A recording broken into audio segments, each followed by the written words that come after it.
Joining us right now is Republican pollster and Fox News contributor Frank Luntz. Frank, good to see you. Thanks. What about that, what Peter was just telling us, in terms of the voter turnout and the fact that there weren't the ballots that people expected?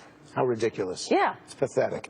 Look, we need to start calling them Trump Democrats, because it's the same thing as Ronald Reagan. These are people who do not identify with the GOP, may not even call themselves conservative, but they like what Trump is saying and they like how he says it. And it's about 15% of the Republican primary vote.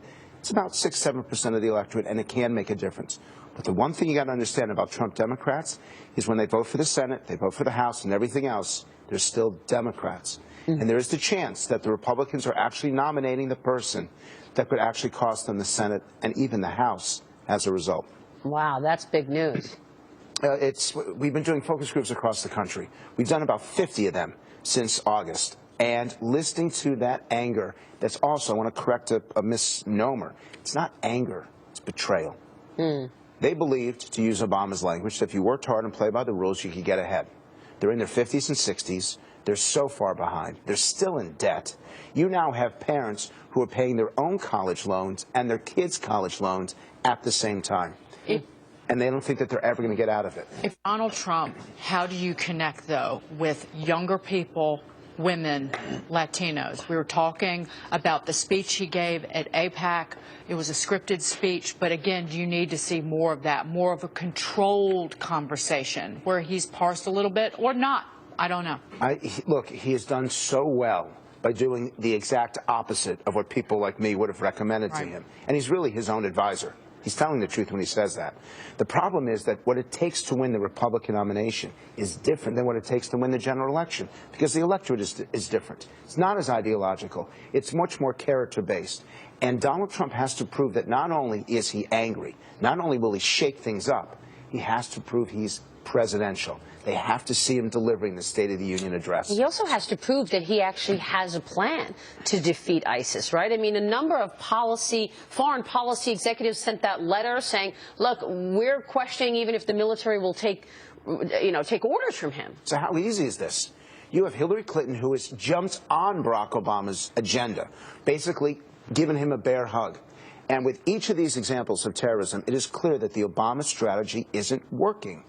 So this should be one of the most easy elections for the Republicans, and yet he is behind 6 or 7 points in almost every survey. But his policy sounds too much like Barack Obama. If you actually list what Donald Trump has said about the U.S. shouldn't be the world's policeman, kind of removing ourselves somewhat from the Middle East, from Asia, even from NATO in terms of funding there, it sounds like Obama. But mark my words, if there is a terrorist attack on our soil, you will see Trump's numbers go up 4, 5, 6 points.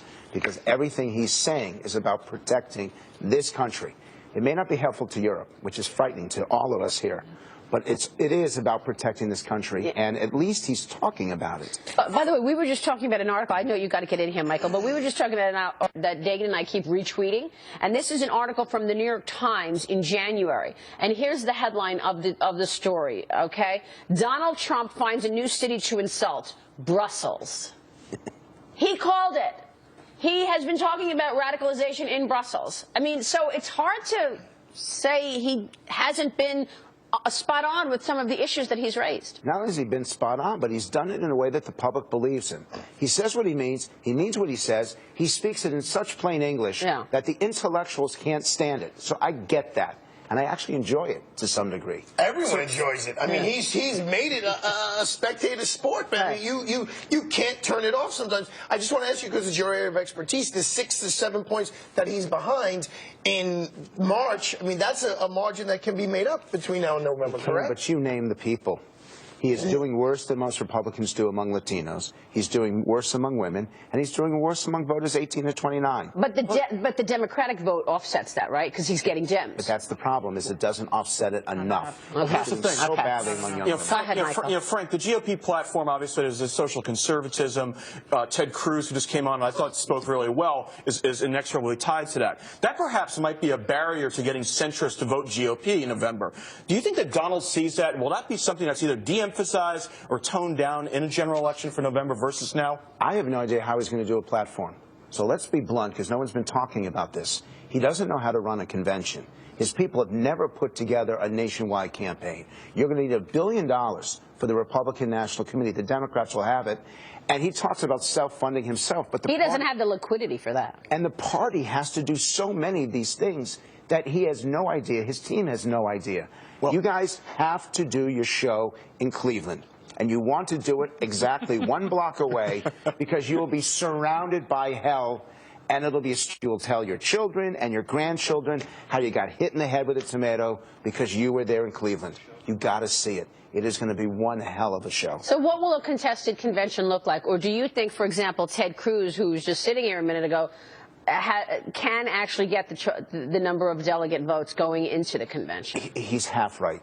And by the way, the questions you asked him were perfect because it's exactly what voters want to know. He can prevent Trump from getting the majority, but he can't get there himself. He is too far behind.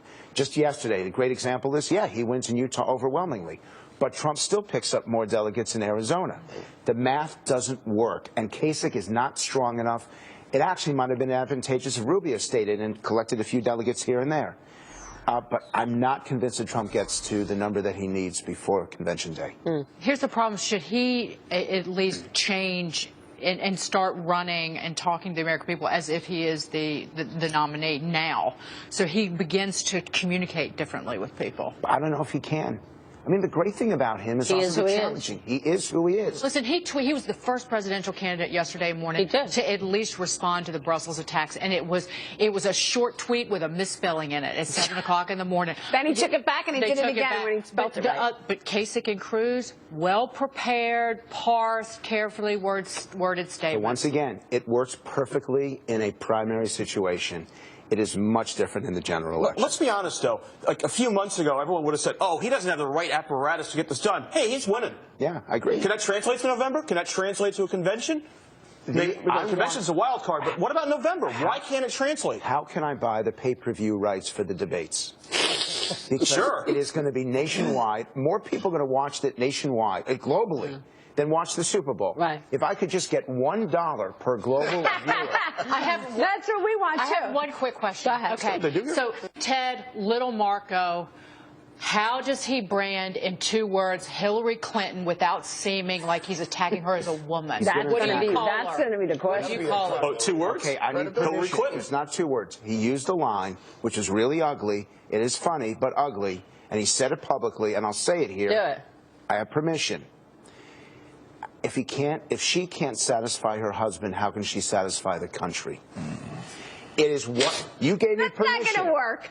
That's not going to work. But that's what you're going to get in the debates. You're going to get that kind of, oh my God, I can't believe he said it. Make no mistake. Not the FBI investigation, not the charitable foundation. It's going to be trust. No, he already talked about the male anatomy. You think he's going to hold up against her?